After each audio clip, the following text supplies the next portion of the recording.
जादुई ढाबा। एक गांव में शिव मंगल नाम का एक आदमी रहता था। वो गांव में अपनी पत्नी कमला और अपने बेटे सोनू के साथ रहा करता था। वो गांव के पास लकड़ी के कारखाने में काम किया करता था। वो बहुत ही मेहनती था। वो सुबह सुबह लकड़ी के कारखाने में काम पर निकल जाता और शाम को वापसी में आते हुए जंगल से लकड़ियां काटकर भी लाया करता था, जिन्हें वो गांव में बेच दिया करता था। इस तरह उसकी डबल आमदन हो जाया करती थी। शिव मंगल को अपने काम के साथ साथ खाना पकाने का बहुत शौक था। वो घर में खास मौक़ों पर खुद खाना बनाया करता था और कभी कभी छुट्टी वाले दिन वो अपनी पत्नी से कहता था, कमला आज बात सुनो, आज मेरी भी छुट्टी है और तुम्हारी भी किचन से छुट्टी है। आज खाना मैं बनाऊंगा, बताओ क्या खाना है तुम्हें। इससे पहले कमला कुछ कहती, उनका बेटा सोनू कहता है, पापा पापा आज बिरयानी खिलाओ ना। ठीक है बेटा, आज तो मैं बिरयानी ही बनाऊंगा। क्यों कमला, क्या कहती हो। दोनों की बात सुनकर कमला हंसते हुए कहती है, हाँ हाँ जो चाहे सो बनाओ, मगर मेरी रसोई गंदी ना होने पाए। इस तरह शिव मंगल और उसका परिवार खुशी खुशी गांव में रहा करता था। लेकिन एक दिन लकड़ी के कारखाने में लकड़ी काटते हुए शिव मंगल का पैर एक लकड़ी के बीच फंस गया और उसकी टांग बुरी तरह से घायल हो गई। हॉस्पिटल में उसकी जान बचाने के लिए उसकी टांग को काटना पड़ा। टांग काटे जाने के बाद शिव मंगलम मेहनत का काम नहीं कर सकता था। इस तरह से उन सबके आगे अब रोजी रोटी के लाले पड़ गए। तभी एक दिन शिव मंगल का दोस्त राम कुमार उससे मिलने आया। अरे दोस्त शिव मंगल, ये क्या कहे टूट पड़ा भाई। क्या बताऊं राम कुमार, किस्मत ने ऐसा खेल खेला है कि अब अंधकार ही अंधकार दिखाई देता है। तभी शिव मंगल की पत्नी राम कुमार के लिए खाना लेकर आई। राम कुमार ने खाना खाकर कहा, अरे वाह भाभी, बड़ा स्वाद खाना बनाया है। राम कुमार की बात सुनकर शिव मंगल का बेटा सोनू बोल पड़ा, अंकल अंकल खाना तो पापा ने बनाया है, पापा बहुत अच्छा खाना बनाते हैं। सोनू की बात सुनकर राम कुमार के मन में एक आइडिया आया और उसने शिव मंगल से कहा कि वो एक ढाबा क्यों नहीं खोल लेता। उसके लिए उसे ज्यादा मेहनत करने की आवश्यकता भी नहीं होगी। शिव मंगल को राम कुमार का आइडिया बहुत अच्छा लगा और उसने घर के पास से गुजरने वाले हाईवे पर एक ढाबा खोल दिया। शिव मंगल की पत्नी कमला भी अब ढाबे के काम में उसका हाथ बटाने लगी। दोनों पति पत्नी खूब मेहनत करते। जो भी उनके ढाबे पर खाना खाने आता वो दोबारा फिर से खींचा चला आता। धीरे धीरे शिव मंगल का ढाबे का काम काफी चल निकला और उनकी माली हालत सुधरने लगी। शिव मंगल ने अपने दोस्त राम कुमार का धन्यवाद किया, क्योंकि उसके द्वारा दी गई एक सलाह उनके लिए जादुई साबित हुई और ये ढाबा उनके लिए जादुई ढाबा साबित हुआ, जिसके कारण उनके दिन बदल गए और शिव मंगल अपने परिवार के साथ खुशी खुशी रहने लगा। विशाल गाय का घर। राघव और रमोना अपने खेतों में दिन रात खूब मेहनत किया करते थे। उन दोनों का खेत पूरे गांव में सबसे सुंदर और सबसे अच्छी फसल दिया करता था। राघव और रमोना हमेशा दूसरों की मदद करने में हमेशा आगे रहते थे, इसीलिए लोग उन्हें पसंद भी बहुत करते थे। एक दिन खुदाई के दौरान रमोना को एक जोर की आवाज सुनाई देती है। वो राघव से कहती है, अरे ये आवाज कैसी, जरा इधर आओ। दोनों मिलकर देखते हैं कि उनके खेत के नीचे एक बहुत बड़ा गाय के रूप का घर है। उस घर को देखकर दोनों हैरान रह जाते हैं। राघव रमोना से कहता है, अरे आज से पहले इस घर को यहाँ कभी नहीं देखा।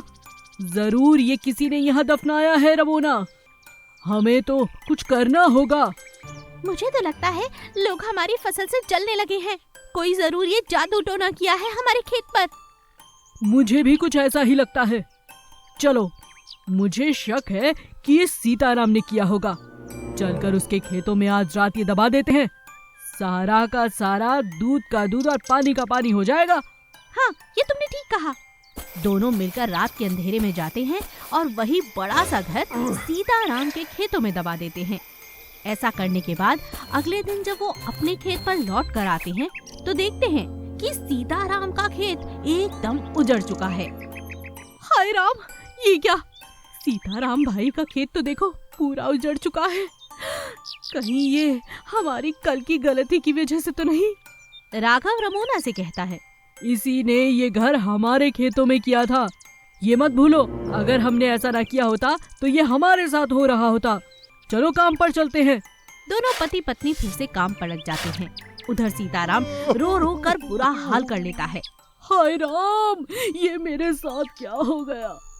किसने किया ये मेरे साथ? राघव और रमोना जब सीताराम को देखते हैं तो उसका दुख उनसे देखा नहीं जाता और वो सारी बात सीताराम को बता देते हैं। क्या बात कर रहे हो राघव? मैं भला ऐसा क्यों करूँगा? और ये काम तुमने क्यों किया?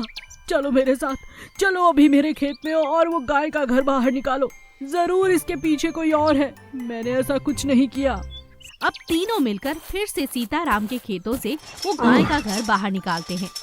उसमें एक दरवाजा था। जब उसे खोलते हैं तो वहाँ पर एक जादुई गाय बैठी हुई थी जो जोर जोर से हंसने लगती है और कहती है,